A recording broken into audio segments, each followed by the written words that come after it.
complexity than I sort of expected. I mean, it's because it's used in so many different ways. And as we know, verbs show action or being, and it's the being or existence place, of course, that to be comes in. When it's the main verb, we use it for existence, like we are, you'll notice a theme in my examples. We are happy when we are on spring break. And the verb to be is, it's usually one of the first grammar points taught to ESL students. That's one of the things I kind of know, but thinking about it, of course, because in its present form, in the present form, it's a great building block for getting people going.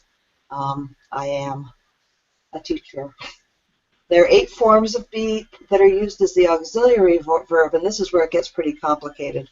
We'll be talking about all that more when we get into all the verb forms like the future progressive and the present perfect progressive, but I'm just mentioning it for this point, all the ways it's used. For example, more in a simpler form, I am trying, there's an auxiliary, I am trying to get ready to go back to school on Tuesday.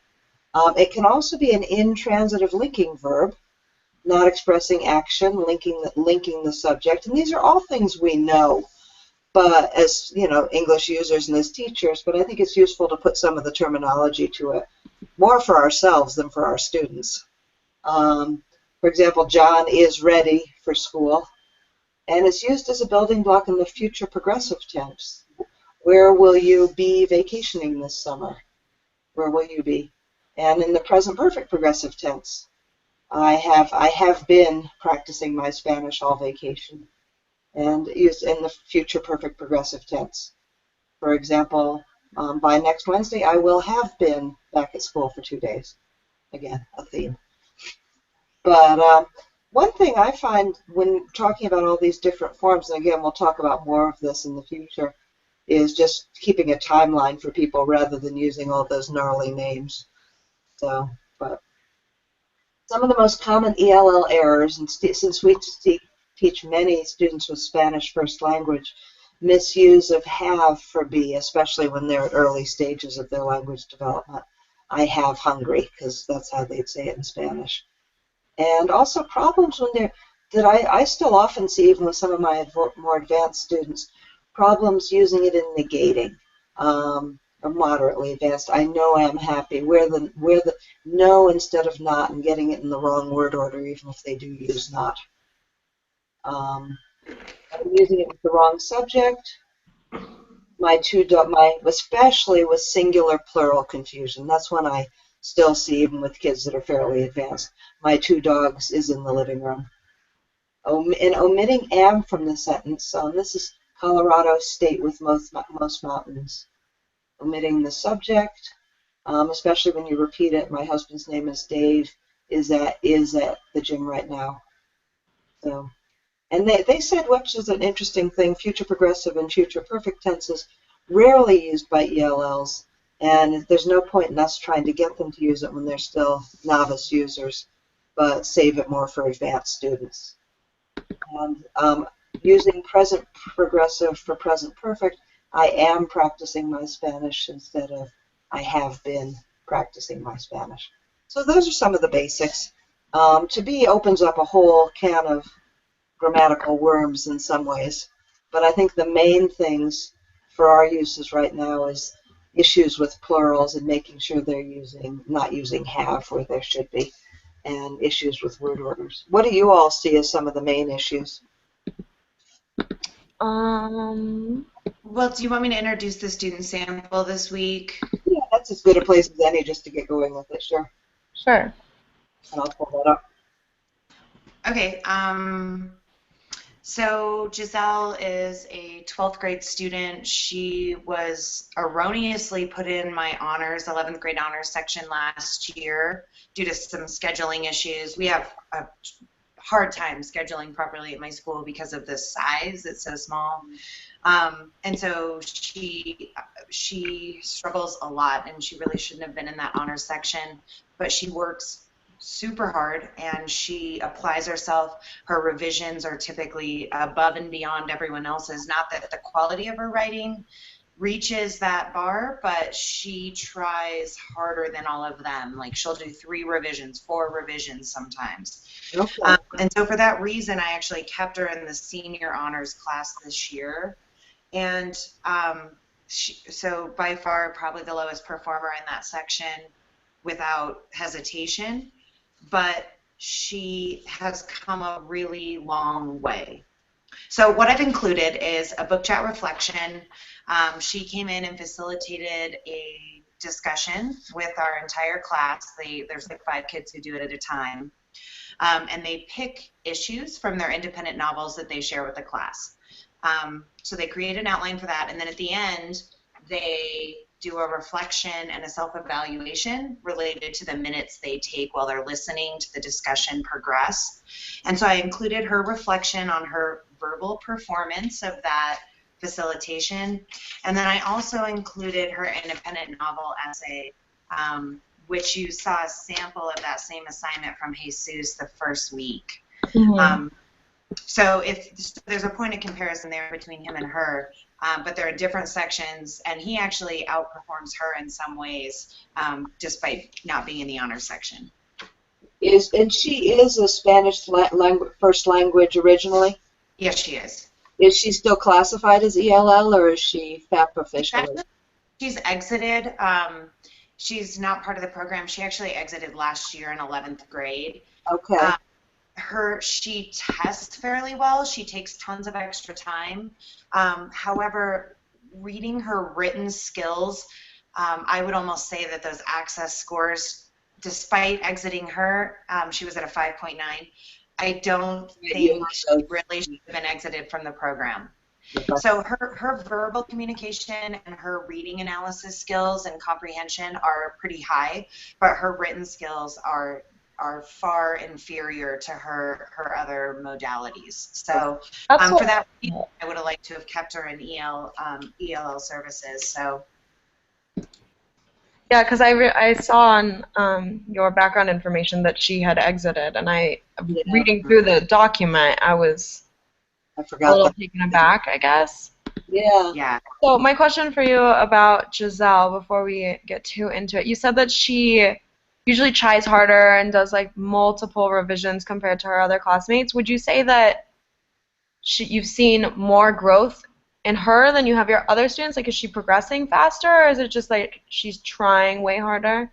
Good question. I think honestly, I provided this sample for a couple reasons, because I wanted to bring up the difficulties and the distinction between cognitive issues and language learning issues. Mm-hmm. And so Giselle is a really good example of this, because while she's been exited from the program, I wanted to use her in comparison to Jesus last week, who's very, very bright, and he's come in within a couple years, he's become very, very proficient, as you saw in his sample. He uses extended vocabulary. He's got a little bit of grammatical issue, but other than that, I mean, this kid is going to be fine. He's set. You know, he just more practice, more exposure, he's going to be there. This kid, she has been in the United States for a long time. She transferred into our school. She's been at Pinnacle all 4 years of high school. Mm-hmm. She received ELD services 9th and 10th grade, but then not 11th and 12th, because she was exited. Again, I disagree with that decision. And she's been in my honor section now for 2 years, so as an 11th grade honor, and now finishing her senior year as a 12th grade honor. And she has grown significantly in her writing. However, some of the errors she makes and some of the issues I see in class and the amount of extended time she needs. She's not on an IEP or anything like that, but I feel like she's a clear-cut case of some of her issues are language related, but a lot of them I think are cognitive. Okay. It's sometimes hard to tell, especially kids who've been in ELL programs all their lives, because they get to a certain place where it's hard to get them beyond that. So it's hard to, but I agree with you. I mean, I'm not disagreeing. I'm just saying. No, sure. It's hard sometimes to tell completely where it's just gaps from so many years of ELL services. I think some of the reasons why I suggest it might be cognitive with Giselle, some of it is processing and problem-solving capacities, and some of it is an inability to apply some feedback but not others after several repetitions. And now Right. that I've had this student 2 years in a row, and so, and it's also short-term memory issues. Like when I give her something to focus on for a first draft through that initial revision process, which we do a week or two later in the lab, she can apply it immediately with my direct feedback and conferencing in class, and she does well. She can even apply it to things I haven't commented on. But then when we do another draft in a month from now, she'll make that same mistake. Forget. And then I'll teach her again, and she'll do it again. And now we've been going through this for 2 years. So like this is what makes me feel like it's a cognitive issue. Like with Jesus, I tell him something, he applies it, he moves on. It's a new thing. It's a new thing. It's a new thing. With her, the same thing, the same thing, the same thing. And so, and I see this in her other classes too. I've seen her do the same behaviors in like math, for example. And so this is what makes me think it's extending beyond just language ability. So, and if you look through the paper, she just, I mean, it's the same thing over and over again. And these assignments are actually 2 months apart. Okay. Yeah. Okay. So the reflection was from December, and then this draft was turned in February. So there's a bit of a gap between, you know, her instruction there. And so because I don't see a lot of growth with her, I felt like she would actually be a good example to bring this week. Okay. One thing to think about is ways to get a student where it's very hard to make a lesson stick, perhaps, and I don't have immediate suggestions, but ways to help a student. Because I have a few students like that where it seems like I've told them, worked with them, tried things, they've seemed to have mastered things, and it goes away. And just ways to help things stick a little more deeply. So there's just one thing for our action items. Yeah.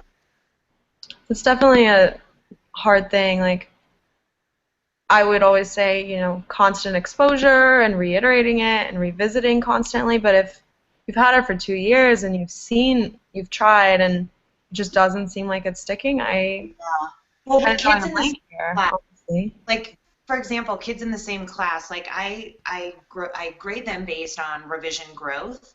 So I can actually look draft to draft comparatively, and that's how they receive points in my class.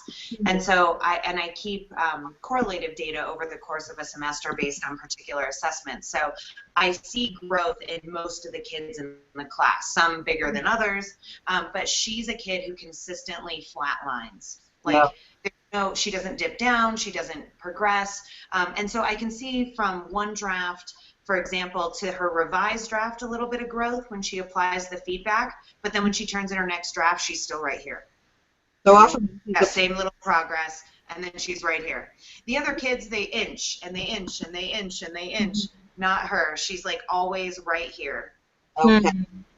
Yeah, I find that sometimes when kids apply feedback, they'll sort of directly apply the feedback, and it's almost like they're doing what you tell them to do, but they don't internalize it quite enough. They don't understand why they're doing it. Exactly. So, okay, miss, I'll correct this, and they correct it, but they don't get that larger why they need it, why we wanted them to make that connection, which is hard. And she's this kid you're talking about, because the other students in my class, they niche and they get better and they get better, and so I can show how they actually progress based on, you know, actually retaining and applying skills. And sometimes that's a slow curve, and sometimes, you know, you've got some more advanced learners who just pick it up and fly.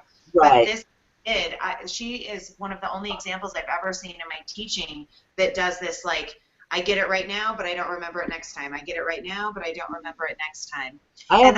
Like, I've talked to the SPED department. She's a senior, so she's not going to be identified. It's, you know, that's just how it works. But she has her friend, and sounds like they're getting pretty serious. And if they're in the community, she's probably going to be heading in, not doing that much more school, quite realistically. Which is you're exactly right. The true thing. She's in my honor section. She's one of the only kids who didn't apply for college. I think she's going to try to go to Regis Beauty School. I think that's actually her next steps, which is, you know, honestly, like I don't know. Not every single kid is bound for college. That's just a reality. And the system beats them into that. Like, they're supposed to go to, every single kid's supposed to go to college. And so I just don't think that's true. I think other kids can be successful doing lots of different things, and zero focus on us. No, it's absolutely true, and it's a thing for us to remember because we're so programmed to be college oriented in many ways, and we're good at school. Yeah, we love school. I think everyone. Yeah. So it's hard for us to imagine that people don't. But I've begun to realize that with some of the kids that in my first year of teaching ELLs, I was thinking this was sad that they probably weren't going to have. But now I realize many of them have quite reasonable lives they're setting up. Well, I think we should be cautious of kind of seeing a student and seeing like, oh, this kid's probably not going to go to college. True. Especially like maybe, with Giselle in 12th grade, that's one thing, but, in a middle school level, I don't think that's a judgment that we are qualified or should be making at all. And we don't. Even Giselle, at my honors kids, at one of the first assignments we have at the beginning of the year, most of them are applying for early admission, so we do college essays and resumes. So regardless of what they're trying to accomplish, they do both in my class. Yeah. And Giselle wrote a college essay, and then she wrote a resume, and she told, even in her college essay, she wrote she didn't feel like college was for her. And then that's okay. As long as she knows it anywhere. Yeah, as long as she knows it's available to her. But I've taught students who had come to me and been like, Miss, I didn't even realize I could go to college because I'm Latina. Exactly. Not everyone is bound for college, which is totally fine. There's so many different avenues. But so long as they still know that it's an option to them and that they're given the opportunity to interact with it and go on college visits and, write letters like you had them do, I think that's really important because so many kids don't even realize it's an option. Yeah, you're exactly right, Bailey, and that's one of the things I try very much to keep in mind with my 8th graders and educate them that college is still very much possible for them and help them understand that. But it's also not the only way to success either. They shouldn't feel if that's not the path they take, they shouldn't feel like they're not successful. Mm-hmm. Yeah, it's a dance. I mean, that's the hard thing. Even for a student like Giselle, she doesn't have legal citizenship. She wouldn't be able to pay for college. Yeah. And then coupled with some of the struggles she's had in school cognitively, and even just with discrimination as a second language learner, I mean, on and on and on, so many angles have made her feel like school isn't for her, which might not have been true. But I feel like all of those things compound upon her in a way that makes her feel like, why would I try to go to college? Yeah. And it's unfortunate. So I think we definitely should talk about particular errors related to the to be verb in the student sample before we exhaust our time here. Yeah. I saw there was something right in the first sentence that I remembered noticing. Is sound dropping out there? Or just... Was it your job should actually be to be yourself? There it was, yeah. That's what I picked out as well. I'm going to type that in here. But what if that was in your job? Yeah, should actually be to be yourself. Mm-hmm. Wouldn't it? There we go. Wouldn't it so much better? Oh, I missed that one. That was it. That was the one I saw right away that was pretty stark. I missed that one, actually. Wouldn't it so much better? Wouldn't it? And there was just an absolute missing B, so... It's the to be verb, exactly. Yeah. And just dropping it that way, which is a fairly typical error, usually of people at a lower level of ESL. So just to your point, Jennifer, she's showing errors that we wouldn't expect from an exited student necessarily. Mm-hmm. Also, if you look at the first sentence of the second paragraph in the ideal paper, she says, what happened to knowing each other and everyone is? So she does this all the time. She improperly uses these auxiliary verb, the auxiliary verb to be. And I see this happening over and over, and we've talked about this, and we've talked about the relation to subjects, and we've talked about sometimes she also, she doesn't understand is as a verb, no matter how many times we talk about that. Mhm. I see it in capitalization errors sometimes too, like in titles, and we talk about it there, we talk about it everywhere. Like she doesn't understand like the 16 versions of the to be verb. And so Exactly. sometimes I step with that misusage of that auxiliary verb. Mm-hmm. Yeah, what happened to knowing how each and every one is? Is there Spanish transference there? What would, my Spanish isn't strong enough for me to be able to translate, but It's not an error that I see common in my other mm, ELL students, and so that's why I feel like that's not something that's a pattern in her native language, but rather something that's happening in her brain, like individually. Cognitive. Like it's some particular language conceptualization that's like unique to her, and I could definitely be wrong about that, but like she's the only paper I see this like happening in this uh, particular. So you said that she was having trouble understanding is as a verb. Yeah.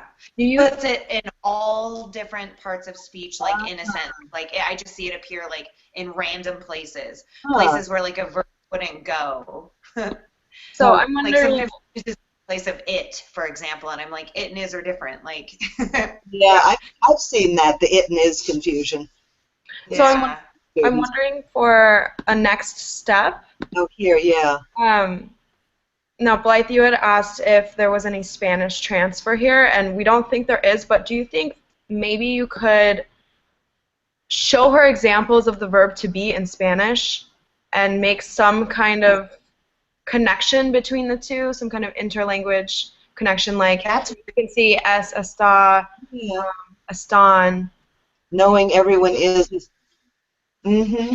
I maybe, don't, yeah, you're right. I love that idea, using like the parallel, like here are all the different versions of is in Spanish. This is the way we conjugate them here. Here are all the versions in English. Here's how we conjugate them here. Maybe I feel like that's a fantastic suggestion, Bailey. I've never thought about that before, and maybe that would help her because like it's confounding. Like is be yeah, like it's too much for her. She gets really frustrated and flustered. And yeah, I'm wondering if there might be some kind of language transfer there. There might not be, because it seems like a bit of stretch to me. I'm not quite sure how it would help her find the connection if I were to do it, well, but maybe, yeah, I'm something sorry. that might help.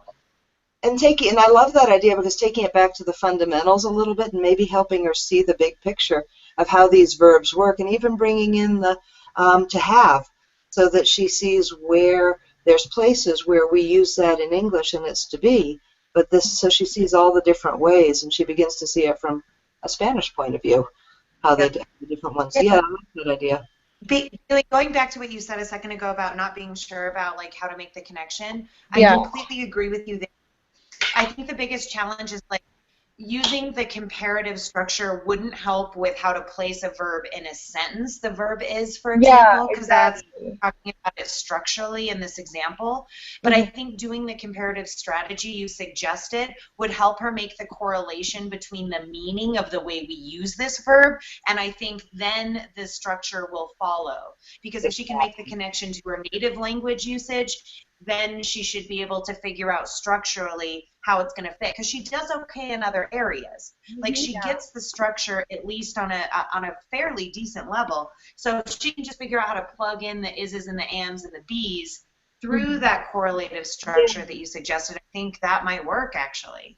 It might help to empower her a little bit too and give her some ability more to act, to talk about what she's doing and why she's, yeah. I mean, so, ways to give her some tools to help herself better. Yeah, I'm gonna put that. Yeah. And it shows the value in her language too. I can't recall off the very top of my head right now, but I feel like that's something that was in this week's reading. Oh, yeah. By valuing her language and showing that her language can be used in an academic setting, and that it's not, oh gosh, what's the term? It was language imperialism, kind of. Linguistic imperialism. Linguistic imperialism. I don't know if that's quite on the dot, but. And the whole idea of it all being together with culture, and that we're cultural and linguistic imperialists as English teachers. Mm-hmm.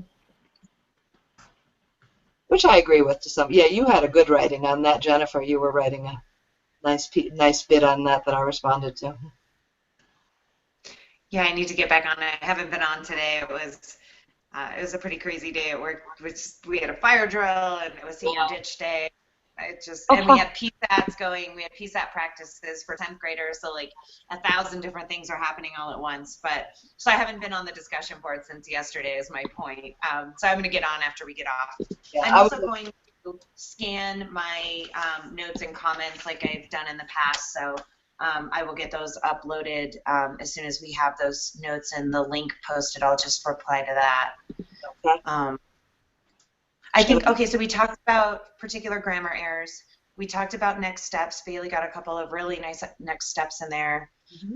Blythe, you went over the grammar point pretty thoroughly. Is there anything we're missing from our discussion this week? It's up to you guys because I know we're at our 30 minutes, but I think it might be beneficial to look at maybe one more error and come up with one solution.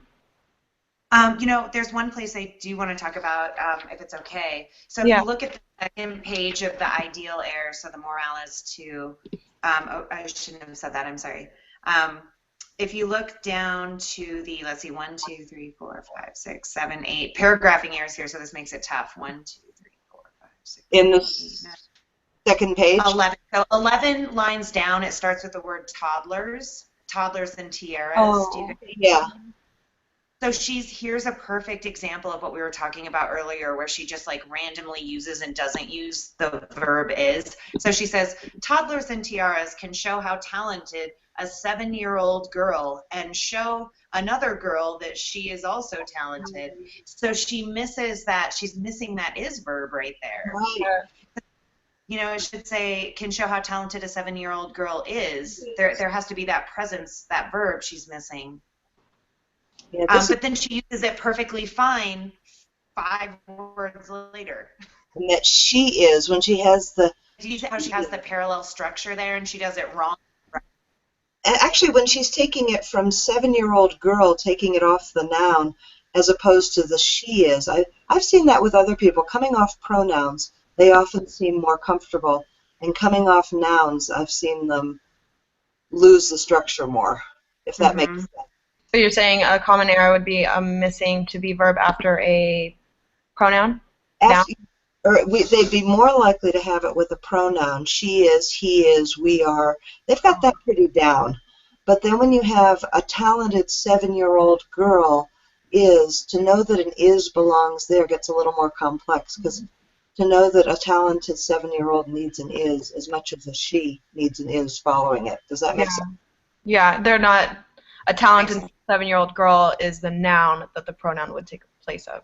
Yeah, exactly. And to recognize that after a talented 7-year-old girl, is still required. But actually, that's a good idea.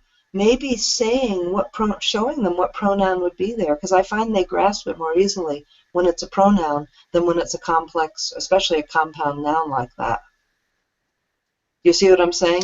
Could you repeat that so that I could type it? It's just many students grasp that the to be form follows a pronoun. That seems to come more easily than a to be verb following a complex or compound noun. Yeah. But that's where I've seen a lot of them lose it. And maybe asking them to think about just what you were saying, Bailey. She could fit there. So they could say how talented she is. That might be a teaching point and help her see how pronouns work better at the same time.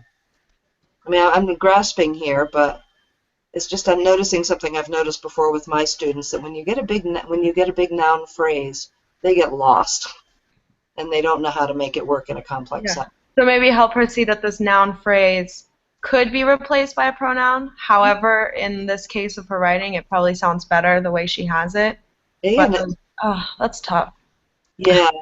I mean, even valorize it by saying, this is a great, complicated sentence, and I love what you're doing here, but I want you to see that it's still got some of the same, I don't know. I don't know how to talk around this, but do you see what I'm trying to say? I get what you're saying, but I'm having trouble articulating it as well. Or just helping them see that because we've got a thing here, we could get simpler. We've got a thing here, we have a girl, and after a girl we need a verb, we need something happening. Girl is. just like she is.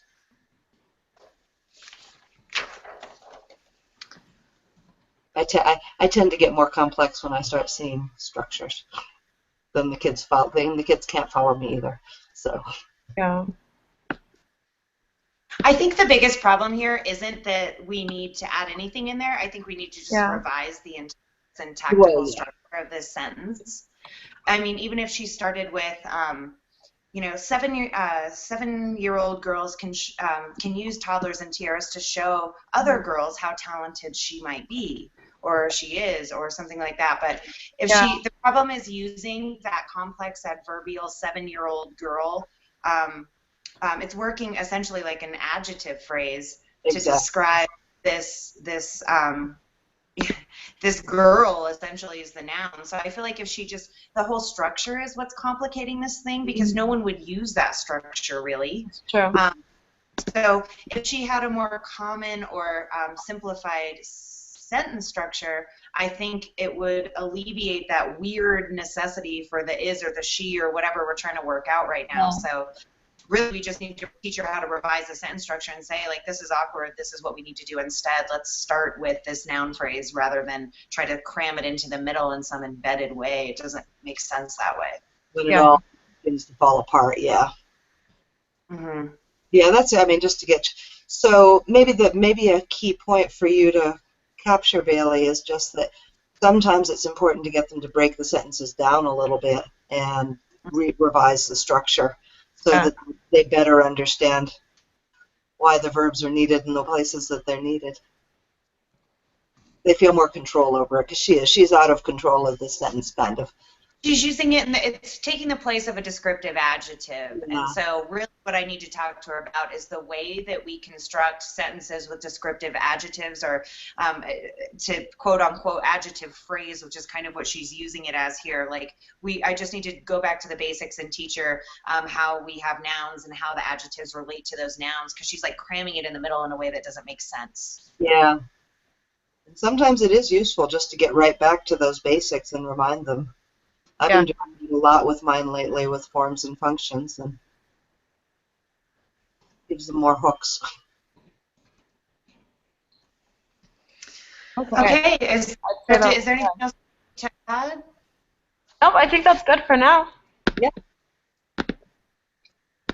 And can I go ahead and post this tonight, or do you guys want to add anything to it?